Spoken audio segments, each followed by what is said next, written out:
Bonjour, aujourd'hui je vais vous parler des plantes vivaces mellifères de début d'été. Donc en fait, si j'aborde ce sujet, c'est parce qu'il est extrêmement important. On vient de sortir du printemps où on a une palette de fleurs très importante qui va nourrir un grand nombre d'insectes.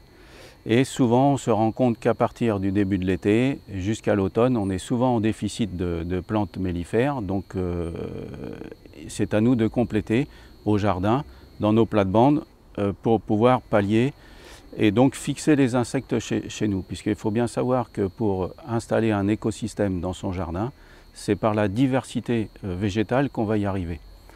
Donc il faut des floraisons étalées sur toutes les saisons. Et donc là aujourd'hui on voit celles qui sont de début d'été. Donc les débuts d'été, ça va être essentiellement des fleurs à plateau. Là on voit les achillées. Donc on va avoir différentes variétés d'achillées, les achillées rouges, les achillées jaunes. On a aussi beaucoup de fleurs composées, comme les premiers echinacea. On a ce que l'on appelle les leucanthèmes ou les marguerites. Donc toutes ces plantes-là vont avoir pour fonction de nourrir des insectes différents. Alors chez nous, à la pépinière de plantes nourricières, on ne s'intéresse pas qu'aux plantes qui vont nourrir les abeilles et qui vont nous faire du miel, parce que ça, tout le monde s'en occupe.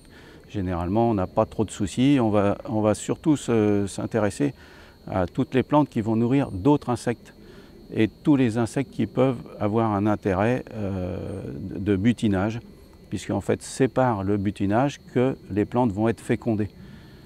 Si on veut obtenir des fruits ou des graines, il nous faut un maximum de plantes qui soient fécondées, et elles ne sont pas toujours fécondées par les abeilles. Alors les abeilles font énormément de travail, mais dans les abeilles, on peut aussi s'intéresser à d'autres abeilles que nos abeilles d'élevage. Nous, la gamme des abeilles sauvages, qui est énorme, nous intéresse beaucoup. Tous les bourdons nous intéressent. Et puis, notamment, on le verra sur les plantes avec des fleurs en corymbe ou en plateau, comme on voit là. Et on va avoir énormément d'insectes que l'on classe dans un petit nom scientifique qui s'appelle diptères. Les diptères, c'est tout bêtement des mouches. Alors, ces mouches-là, vous verrez qu'il y en a énormément qui sont butineuses. Et dans ces mouches butineuses, il y en a une catégorie que l'on classe un petit peu à part qui s'appelle les cirphes, que beaucoup confondent avec des guêpes, parce qu'en fait elles ont une robe qui ressemble à la guêpe, mais ce sont simplement des mouches, elles n'ont pas de dard, elles ne sont pas capables de piquer, ce sont des mouches butineuses qui viendront prendre le nectar de nos fleurs, et en contrepartie, comme elles ont pris quelques gouttes de nectar dans nos fleurs, eh bien elles pondront dans les pucerons leurs œufs, et c'est comme ça qu'on va stabiliser et réduire les colonies de pucerons au jardin, grâce à ces petites mouches que l'on appelle cirphes. Alors les cirphes, en fait, il en existe plein de catégories différentes, plein d'espèces différentes, de différentes tailles, et c'est par la diversité florale qu'on pourra les attirer. Donc pour nous, en ce moment, les cirphes sont en pleine période de reproduction, et ces plantes à plateau ou les plantes à fleurs composées, eh bien vous les retrouverez toujours dans le cœur des marguerites ou dans le cœur des echinacea. Pour pouvoir venir chercher le nectar.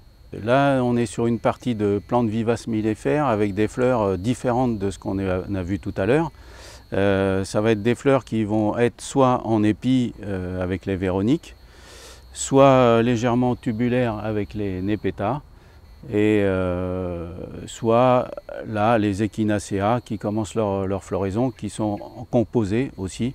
Et on verra, les echinacea ont un intérêt pour certains types d'insectes.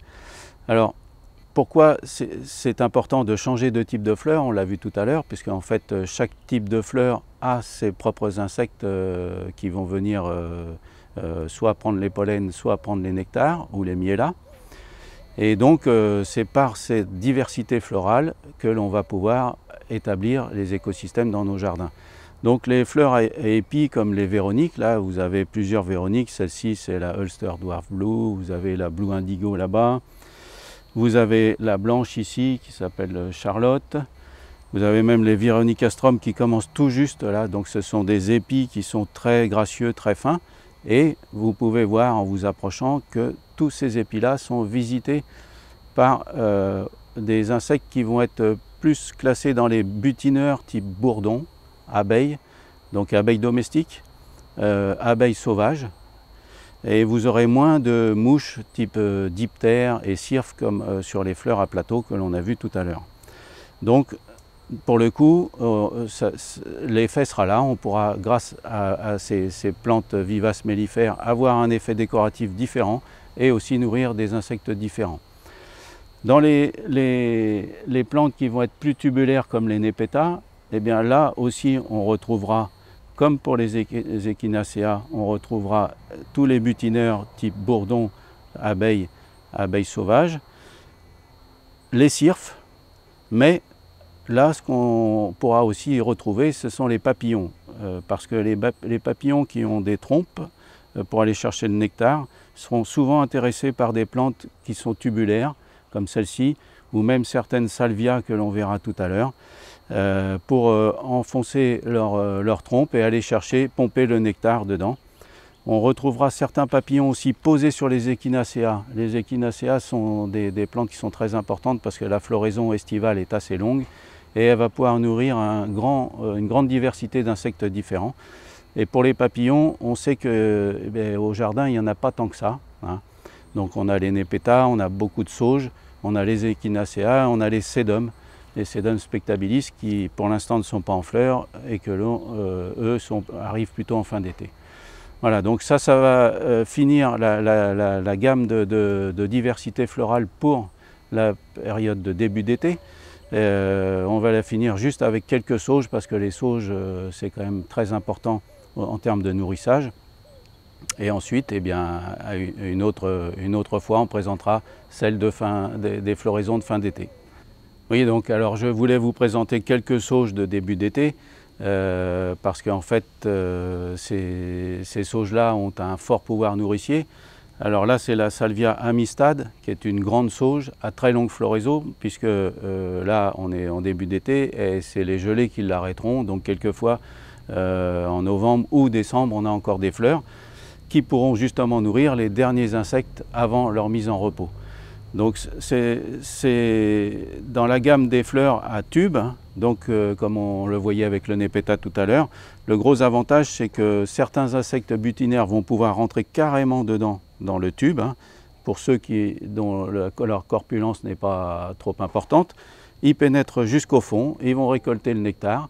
Et puis on a tous les papillons qui, eux, vont pouvoir enfoncer leur trompe et aussi récupérer le nectar dans chacun de ces tubes. Et donc sur ce type de plante-là, la succession de fleurs est ininterrompue. Là, on est juste au début de fleurs et on se retrouve tout de suite avec une quinzaine ou une vingtaine de hampes florales. Et tout l'été, on va augmenter la hampe florale pour arriver à plus d'une centaine. Et donc en fait, du matin au soir, ça n'arrête pas de venir butiner. Essentiellement, donc bourdons, petites abeilles solitaires, abeilles domestiques et aussi papillons. Voilà, donc ça c'est la présentation d'une partie de notre gamme de plantes mellifères pour le début d'été, afin de reconstruire ces écosystèmes au jardin. Donc merci et à bientôt sur aujardin.info.